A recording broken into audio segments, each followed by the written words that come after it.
मानुष जन्म चूक्यो अपराधी, यही तनकेर बहुत हैं साझी।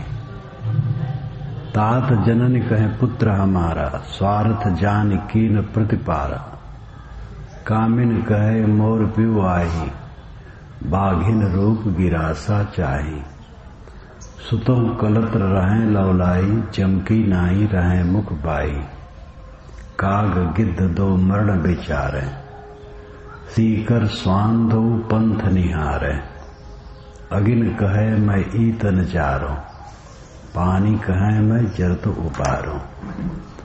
धरती कहे मोहि मिल जाई, पवन कहे संग लेऊं उड़ाई। ते घर को घर कहत गंवारा, सो बैरी हुए करे तुम्हारा। सो तन तुम आपन कह जानी, सो तन तुम आपन कह जानी। विषय स्वरूप भूल्यो अज्ञानी। इतने तन के साझिया, जन्मों भर दुख पाए। चेतत नाहि मुग्ध नर बौरे, मोर मोर गुहराए। इतना जबरदस्त डंडा साहब का पड़ता है। अगर आंखें न खुले इतने पर भी तो कब खुलेगी। मानुष जन्म चूक्यो अपराधी, ये मनुष्य जन्म कल्याणकारी है, लेकिन तू चूक गया इसलिए अपराधी है, पाप करने वाला है। कल्याण मार्ग में आकर के कल्याण न करे वो अपराधी है। इसको तुम भोग के रूप में उपस्थित करते हो तो साहब कहते तात जनन कहे पुत्र हमारा, माता पिता कहते हमारा पुत्र है। स्वार्थ जान कीन प्रतिपारा, स्वार्थ जान करके प्रतिपाल करते हैं। कामिन कहे मोर पिउ आई, बाघिन रोग गिरासा चाही। कामिन कामना को बढ़ाने वाली ऐसी ही रखेल होती हैं या लक्षक करने वाली होती हैं, वो तो बाघिन रोग से तुम्हें खा लेंगे। सुतो कलत्र रह रौलाई, सुत पुत्र कलत्र पत्नी, ये भी तुमसे अपने स्वार्थ के चक्कर में पड़े। आग गिद्ध दो मरण विचार है। कौआ और गिद्ध सोचते हैं आदमी मरता तो मैं इसको खाता। सीकर स्वान दो पंथ निहार है। सियार और कुत्ते भी रास्ता देखते हैं, कोई प्राणी मरता तो उसका मांस खाने मिलता। अगर कोई मर गया तो आग कहती है मैं इसको जलाऊंगी, पानी कहता है मैं इसको बचाऊंगा, पृथ्वी कहती है मेरे मिल जाए, हवा उड़ा ले जाना चाहती है। घर को घर कहत गंवारा। अगिन कहे मैं ईत नजारो, पानी कहे मैं जरत उबारो। धरती कहे मोहि मिल जाई, पवन कहे संग लेहु उड़ाई।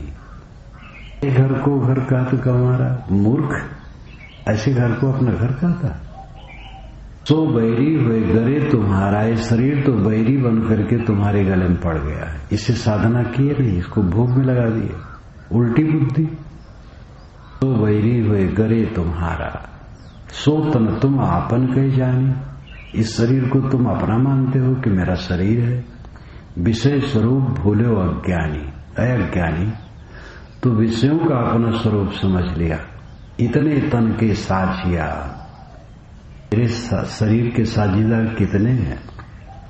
अमनी है, माता पिता पत्नी भाई बच्चे, आग माटी पानी हवा, गीद चील सियार कुत्ते और भी बहुत। जन्मों भर दुख पाए, जन्म भर दुख पाता है। शरीर में क्या है, रोग व्याधि, टट्टी पेशाब, उत्तेजना, उद्वेग, अशांत, अतृप्ति, असंतोष। इतने तन के साझिए जन्मों भर दुख पाए। चित्त नाही मुग्ध नर बौरे, मुग्ध विमोहित बौरे पगले, इस पर भी नहीं जागता है, मोर मोर गुहराए। ये अहंता ममता पर साहब भयंकर हथौड़ा चलाते हैं। हमें अपना हथौड़ा पकड़ना होगा। साहब तो संकेत कर दिए। हमें विचारना होगा, शरीर में नहीं हूं। शरीर बिल्कुल विचारती है। देह और जीव के भिन्नत्व की गहराई से चिंतन जिसका होता है और जो सब समय ऐसा अनुभव करने लगता है मैं देह नहीं शुद्ध चेतन हूं। देह तो एक खोल है और मैं मानो उड़ रहा है, मिट्टी पर लुढ़क रहा है, ये जमीन पर लुढ़क रहा है, लुढ़कते लुढ़कते इधर उधर फूट जाएगा। राम बिना नर होई है कैसा, बाट माज गोबरौरा जैसा। राम अंतरात्मा के बोध और स्थित के बिना आदमी कैसे होगा, जैसे रास्ते में गोबरौरा। गोबर की गोली बना करके ढनघराने वाले कीड़े गोबर की टट्टी की गोली बना करके ढनघना रहे हैं। बीच में किसी जानवर का पैर पड़ा, पच्चते मर जाते हैं। अगर नहीं मरे तो गोली उधर गई, वो उधर गए, तो दूसरी गोली बनाता है। ऐसे जीव ये टट्टी पेशाब की गोली शरीर बना बना करके ढनघना रहा है। काल का पैर पड़ा, पच्चते मर गया, फिर दूसरा बनाता है। क्या ही व्यवसाय है। वेद की ऋषि ने भी कहा ये पुरुष क्यों भटकता है, क्या चाहिए इसको। छिन्न कस्य काम आए शरीर मन संजरे। छिन्न किस इच्छा से, कस्य काम आए किस कामना से, शरीरम अनु संजरेत। शरीर के मोह में पड़ करके इसके पीछे पीछे चल करके क्यों बुखार चढ़ाए। चित्त से काट दो सब माया जाल। मैं देह नहीं हूं, देह हड्डी का ढांचा है, टट्टी पेशाब का पात्र है। ये अनात्म है, अनित्य है, असुख है, पवित्र है। मैं शुद्ध बुद्ध निर्मल निष्काम अपने आप को देह से भिन्न बारंबार समझो। तथागत बुद्ध भी बारंबार देह को अनात्म अनात्म अनात्म कहते हैं। ये शरीर सड़ी लकड़ी की तरह एक दिन पड़ा रहेगा, इसमें चेतना नहीं रहेगी। जैसे शरद ऋतु में लौकी कहीं घूर पर पड़ी हो और सफेद सफेद हो गई हो, ऐसे सफेद हड्डियों का पुंज शरीर कौन विवेकवान इससे मोह करे। देह के प्रति बारंबार बौद्ध मत में तो इसकी साधना कराई जाती है, मानो मर गए हो, शरीर छूट गया, सड़ गया, गल गया। सभी साधक कराते, क्योंकि अनुभव तो सबका एक है। जयदयाल गोविंद का गीता भवन में रहते थे, जब चैत बैसाख से शुरू करते थे, शायद चैत समाप्त होने पर जाते थे ऋषिकेश, शायद अवासाढ़ गुरु पूर्णिमा तक रहते थे। बैसाख जेठ आषाढ़। जब गोविंदगा जी से गीता प्रेस गोरखपुर में मुलाकात हुई थी तो उस समय देख नहीं पाते थे, बातचीत किए। जब मैं उतर आया उनके भवन से तब लोग बताए होंगे या पूछे होंगे कौन थे, तो बताए होंगे, फिर बुलाना चाहे। मैंने कहा मुझे फुर्सत नहीं है, क्योंकि मुझे ट्रेन पकड़ना है, जो मुझे कहे। तो उन्होंने कहा, तो गोयनका जी ने कहा है अगर न आए तो ऋषिकेश जरूर आए। मैं ऋषिकेश अब जाऊंगा, वहां चौमासा रहूंगा। मैंने कहा देखा जाएगा, लेकिन जा नहीं सका। गोयनका जी 4 महीने ऋषिकेश वहां रहते थे और गीता पर बोलते थे, अध्यात्म पर बोलते थे। गीता भवन से वे दक्षिण तरफ चले जाते थे। जहां जाते थे वहां भी जगह मैं देखा हूं, ऐसे पथरीला कंकरीला वहीं बैठ जाते थे और लोग भी इसे बैठ जाते थे। कभी कभी उठते थे, सामने गंगा बहती है, एक बेल पेड़ भी सामने था, जाकर के रेत में लेट जाए। लेट जाओ, कल्पना करो मर गए, बालू उठा करके अपने शरीर पर डाल ले, लेट जाए। बस कल्पना करो मर गए, शरीर छूट गया। देहाभिमान को गलाओ। साधना जो करेगा तो सबकी दशा वही होगी। साधना करने से दशा एक आ जाती है। सबको महसूस होता है कि देहाभिमान ही दुख का घर है। हम वासना देहाभिमान से पैदा होती है। क्रोध, अहंकार, विकार, सब उद्वेग देहाभिमान से पैदा होते हैं। गुड़ काजल ठाकुर कारिक। आंख में लगे तो काजल है, गाल में लगे तो कालिक है। वही चीज विष और वही चीज अमृत। शरीर का अच्छा उपयोग करो साधना में, ये कल्याणकारी है। और भोग में उत्प्रेरित करो तो ये नरक ले जाने वाला है। कालकूट विष शोध करके अमृत बन जाता, पारा का अमृत बन जाता है। और अन्न अमृत है, गलत तरीके से ज्यादा खाओ तो विष बन जाएगा। न मारा आपको जो खाक हो अक्सीर हो जाता, अगर पारे को अक्सीर कर मारा तो क्या मारा। बड़े मोजी को मारा नफ्से अम्मारे को गर मारा, नहंगो अजदहा शेर नर मारा तो क्या मारा। पारे को भस्म बना करके दवाई बना ली, क्या बनाया। न मारा आपको जो खाक हो अक्सीर हो जाता, अपने अहंकार को न मारा जो खाक हो करके अक्सीर दवा बन जाती। अगर पारे को अक्सीर गर मारा तो क्या मारा। बड़े मोजी को मारा नफ्से अम्मारे को गर मारा। अम्मार खराब, नफ्स इच्छा, नफ्स से अम्मारे खराब इच्छा को, जिसने अपने खराब इच्छा को मार लिया, बड़े मोजी को मारा, बहुत बड़े दुश्मन को मार डाला। नहंगो अजदहा और शेर नर मारा तो क्या मारा। सिंह मारा, घड़ियाल मारा, सांप मारा तो क्या मारा। तो कितना शाश्वत है। इसकी पोटली लेकर के हम घूम रहे हैं।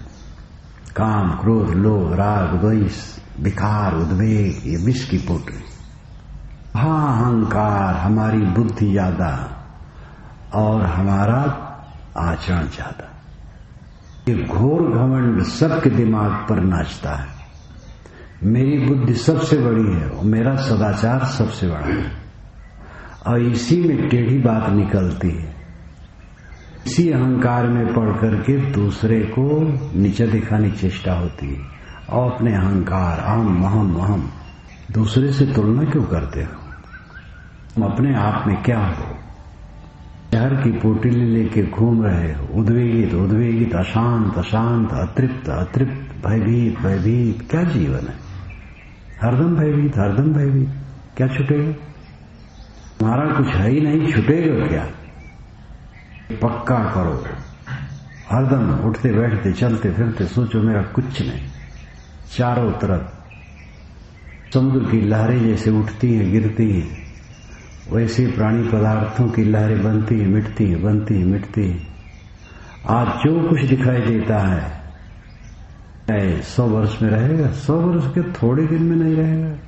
देखो इसे शास्त्रम में इस समय सरसों अब तो फल गया है, 8-8 फीट करीब करीब पौधे, 7-8 फीट ऊंचे, पूरा हरा भरा। बैसाख में देखना खाकर खाकर ये बड़े बड़े पेड़ रहेंगे, लेकिन ये रौनक कहाँ रहेगी। अब यहाँ कोई ना रहे, थोड़े दिन में बियाबा काकर पाथर बस उठाओ पटक संसार का चलता है।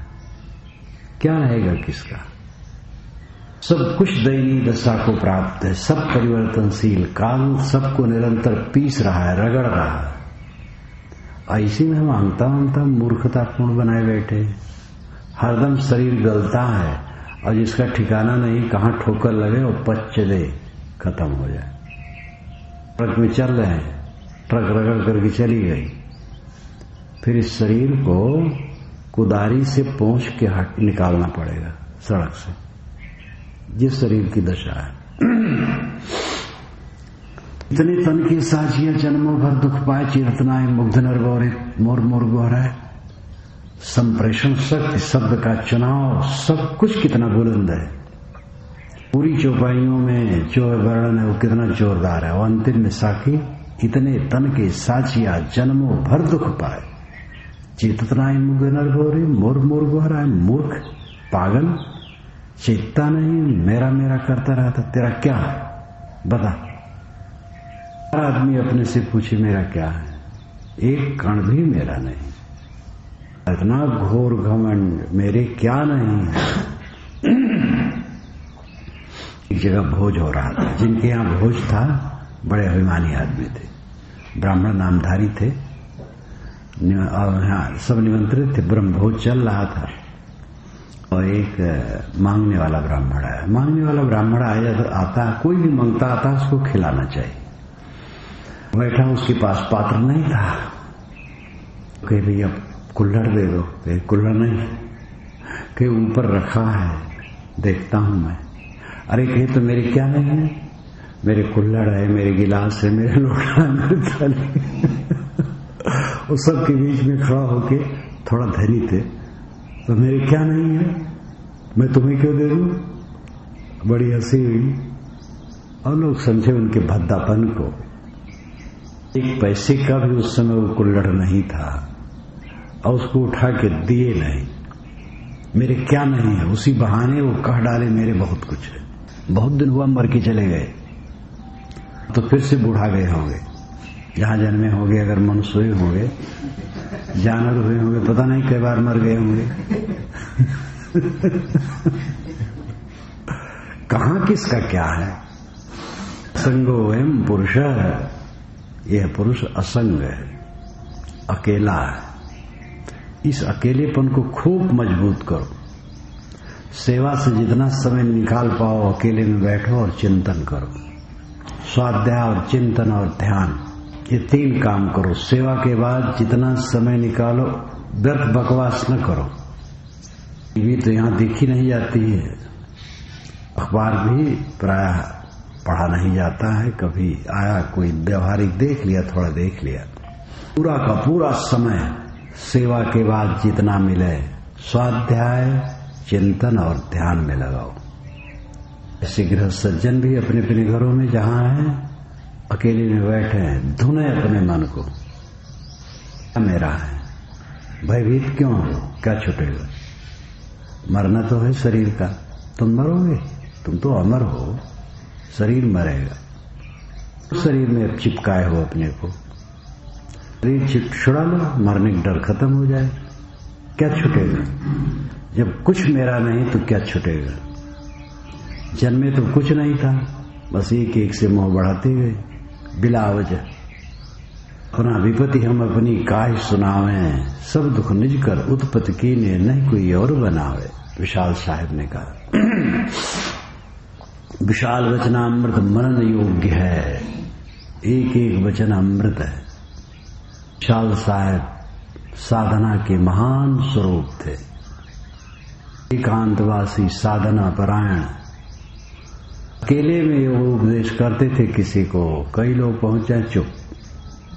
नेपाल के लोग, बहुत लोग आए थे काठमांडू से, तो एक बार सब लोग प्रेम साहब से कहे कि साहब जरा साहब के पास बैठे और कुछ सुने। अब साहब, प्रेम साहब तो मुस्कुराए। अब लोग गए, सब बैठे, तो प्रेम साहब कहीं साहब, ये लोग कहते कुछ सुनाओ। साहब मौन मौन, आधा घंटा बैठे मौन। तो कहे ना, हमसे कोई कहा था सुनाओ तो हम सुनाई नहीं पाई। चुप। जब साहब एक सामने होता था उससे बोलते थे, जब उससे बोलते थे तो कोई सुनना चाहे तो इधर उधर बैठ के सुने, और साहब की आवाज कड़ी रहती थी। रात में अगर बोले, अगर धर्मशाला के पास बोल रहे हैं तो यहां साफ साफ सुन सकते हो, ऐसा रहा। बड़ी आवाज साहब करे, धीरे धीरे बोले, और किसी विषय पर उठाएं तो उनका अखंड चले। रात दिन एक व्यक्ति वहां पास में होता था, बिल्कुल पास में नहीं, ओरली तरफ रहता था, लेकिन मैंने सावधान रहे। रात में भी एक व्यक्ति जागता था, वो दिन में सो लेता था, और साहब के सोने जागने का कोई नियम नहीं रहता था। दिन में सो लिए, रात में सो लिए, कभी सो लिए। 1 बजे जग गए, बैठ गए कुल्ला करके। अगर उनकी रुचि है, कोई निर्णय कहने लगे तो जो होता था वो सामने, वो भी सामने नहीं बैठता था, पीछे या बगल में कहीं दूर बैठ जाता था। साहब कहते थे धीरे धीरे बोलते चले जाएं। अब उस समय कोई सुनना चाहे तो आ करके जगह जगह इधर उधर बैठ जाते थे, जो साहब के सामने ना हो, इधर उधर बैठ के सुनने लगते थे। और सुबह शाम भी, दिन में भी कभी बोलते थे तो लोग सुनते रहते थे। बढ़ारा जब साहब गए तो बड़ारा आश्रम के पश्चिम तरफ जो झोपड़ी आज भी है उसमें साहब रहते थे और मकान के कमरे में भी रहते थे। तो रात में वहीं रहे तो साहब बोल रहे थे, मैं गया तो दीवार के किनारे चिपक के बैठ गया। आज्ञा साहब वहां बैठे थे लालटेन लिए, तो उनसे बोल रहे थे, मैं सुनता रहा। सभा में कभी नहीं बोले। घेरे लोग सुनना चाहे तो एक को सुनाए और एक से बढ़ा। कहते थे साहब की जवानी में बिल्कुल उठते थे, कहीं जिसके यहाँ रहते थे सुबह चले जाए तो उस घर के कोई समझदार को ले लें और उसको ले जाए बाहर, और रातें में कुछ चले जाएं, वहीं बैठ के उसको खूब समझाएं 1-2 घंटा, फिर कहीं जाओ घर। फिर वो 10 बजे तक आवे, नहा धो करके भोजन बना ले, खा ले, फिर बंद चले जाएं। तो एक को समझाते थे और एक वही फिर गांव वालों को समझाता था। तरीका भी उनका इतना अद्भुत था। समझदार, जो बहुत समझदार हो, रुचि वाला हो, उसको समझाते थे, फिर और को समझाता था। सिम कितना फैल गया। तो श्री विशाल साहब की वाणी अमृत है, सभी संतों की वाणी अमृत है। उनको मैं देखा हूं और हमने उनका संपर्क किया 53 में और 57 से जुड़ गए, 58 से और 75 तक 76 तक उनकी शरण में समय समय से रहा, अभिन्न होकर उठते बैठते चलते फिरते हर समय उनके हाव भाव व्यवहार को देखा। जीवन मुक्त महापुरुष। कहते विपत्ति हम अपनी काज सुनावे, निज कर सब दुख उत्पत्ति कीने न कोई और बनावे। हम अपनी विपत्ति किससे सुनावे? निज कर सब दुख उत्पत्ति कीने, अपने हाथ से हमने सारा दुख उत्पन्न किया है, नहीं कोई और बनावे। हमारे लिए कोई दुख नहीं बना दिया है। कितना यथार्थ है। पारखी संत ऐसा साफ कह सकते हैं और लोग भी कहते हैं, लेकिन कह के फिर दूसरी तरफ कह देते हैं, इसलिए उलझ जाता है। और संतों ने भी कहा है, अपना ही करोगे तो उद्धार होगा, ये भी कहा है। लेकिन फिर कह दिया है कि प्रभु की माया भटका रही, तो कुल गया। 1 घंटा हम बोले हैं कि सदैव सत्य बोलो, इस पर प्रवचन करें, और उठते समय कह दे थोड़ा झूठ बोलने में कोई हर्ज नहीं है, तो 1 घंटे का प्रवचन बेकार गया। हमारा ही बनाया बंधन है, हमें ही काटना पड़ेगा। लंबा लिख डाले, अवंत में लिखे प्रभु की माया भटका रही, बस गया सब। अब प्रभु बलवान, उसकी माया बलवान, हम हो गए बेकार। एक रूपता निर्णय में पारक सिद्धांत देता है और लोग देते हैं, लेकिन फिर दूसरी तरफ कह देते हैं, उलझ जाता है। हमारा भय, हमारी अतृप्ति, हमारा असंतोष, हमारे मन की पीड़ा हमारी देन है, हमारी मूर्खता की देन है। हमने मूर्ख बन करके मान लिया हम सबके मालिक हैं। किसके मालिक तुम? अपने मालिक नहीं बन पाए, सबके मालिक बन रहे। अपने मालिक बनो, अपने आत्मा के मालिक बनो। अपने आत्मा का मालिक जो बन गया वो किसी का मालिक नहीं बनता है, सबकी सेवा करता है। जिसके घर जो होगा वो मानेगा, न माने उसकी क्या लेना देना। देह से अपने को हरदम अलग समझो, खूब अभ्यास करो इसका। देहाभिमान ध्वंस करो। ये जो फूल की तरह खिला है वो कुमिला जाएगा। इसमें जितने जवान बैठे हैं अहंकार न करें, हम जैसे वो भी बूढ़े होंगे, सब ढीले डाले। इसलिए ये सब जाने वाला है। अब चमक दमक क्षणिक, हर चीज की चमक दमक क्षणिक। वेद की ऋषि भी कहते हैं, वेद की ऋषि बारंबार खूब खाओ पियो मौज करो, हंसो खेलो, बाल बच्चों में हंसे खेलें, सब खूब कहे, लेकिन वैराग की बात भी कहे। सूझ हुई उसके लिए, किसको नहीं सूझ होगी। मनुष्य को उन्होंने मर्त्य कहा, मानव मनुष्य कहीं कहीं कहा है। मर्त्य मर्त्य मर्त्य, मर्त्य का अर्थ ही हो गया है, मर्त्य का शाब्दिक अर्थ है मरण धारमा, जो मर जाए। पशु पक्षी भी मरते, उसी भी मरते हैं, लेकिन मर्त्य का अर्थ कहीं भी पशु पक्षी नहीं होता है, वेदों में मनुष्य होता है। बुद्ध वाणी भी मर्त्य आता है, उसमें भी मनुष्य होता है। मनुष्य को वे मर्त्य कहते हैं। इससे अधिक वैराग की प्रेरणा और क्या हो सकती है। और शुक्ल यजुर्वेद की 40वें अध्याय का यह मंत्र है तो स्वर्ण स्तंभ की तरह खड़ा है।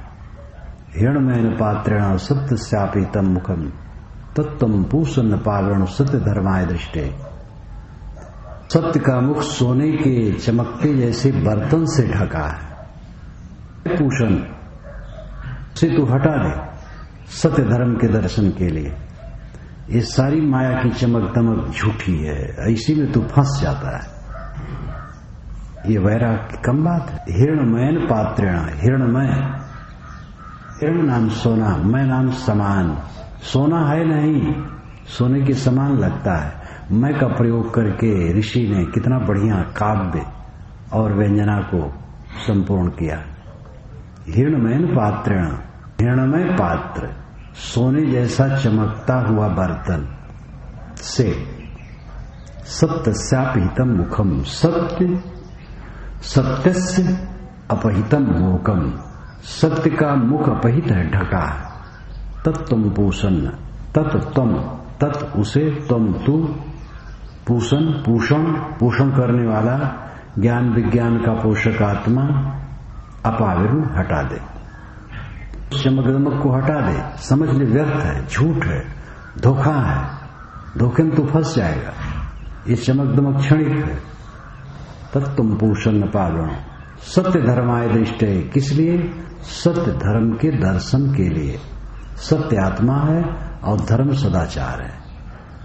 सदाचार के बिना तुम आत्मा में स्थित नहीं हो सकते हो। ज्ञान काम नहीं करेगा। सदाचार के बिना जब तक कोई विकारों का परित्याग न करेगा, सद्गुणों का संवर्धन नहीं करेगा, वो अपने आप में स्थित नहीं हो सकेगा। ये समझ लो, जो कुछ तुम्हारे चारों तरफ चिपका है और जितनी मान्यताएं हैं, सब की सब टोटली झूठ है। कुछ भी तुम्हारा नहीं, आजकल में खो जाएगा। ये बराबर सोचो, बराबर सोचते सोचते चित्त में ऐसा ज्ञान चिन्ह पड़ेगा कि वह ज्ञान को काट देगा। और सब समय असंग होके जियो, निर्भय होके जियो। अभी से भी छूट जाए क्या नुकसान है? ये तो छूट रहे। शरीर में क्या धरा है? शरीर के साथ उपद्रव है, कोई लाभ नहीं। हम शरीर से रहित शुद्ध निर्मल शांत स्वरूप कृतार्थ स्वरूप पूर्ण रूप है। हम अपना स्वयं पूर्ण है। ये बाहर के कूड़े कचड़े को लेकर के हम पूर्ण होने की चेष्टा करते हैं, ये हमारी भूल है। इसलिए अध्यास को काटो। मानुष जन्म चूक्यो अपराधी, बड़े जोर से साहब कहते। उनका हृदय इतना तेज था, जो कहते वही तेज कहते हैं। चाहे वो जातवाद हो, संप्रदायवाद हो, विषयवाद हो, कुछ भी हो, हृदय इतना तेज था कि उनकी वाणी निकलती थी एकदम लपलपाती हुई तीर की तरह। मानुष जन्म चूक्यो अपराधी, यही तन केर बहुत है साजी। तात जनन कहे पुत्र हमारा, स्वार्थ जान कीन प्रतिपारा। कामिन कहे मोर पिवाही, बागिन रूप गिरासा चाही। सुतो गलत रहे लौलाई, जम की नाई रहे मुखबाई। काग गिद्दो मण विचारे, सीकर स्वांदो पंथ निहारे। अगिन कहे मैं ईत नजारो, पानी कहे मैं चरत उबारो। धरती कहे मोह मिल जाई, पवन कहे संग ले उड़ाई। ते घर को घर कहत गंवारा, सो बैरी हुए गरे तुम्हारा। सो तन तुम आपन कह जानी, विशेष रूप भूलो अज्ञानी। इतने तन के साझिया जन्मों भर दुख पाए। चेतत नाहि मुग्ध नर गोरे, मोर मोर को हराए। दयाभिमान छोड़ स्वरूप में स्थित हो।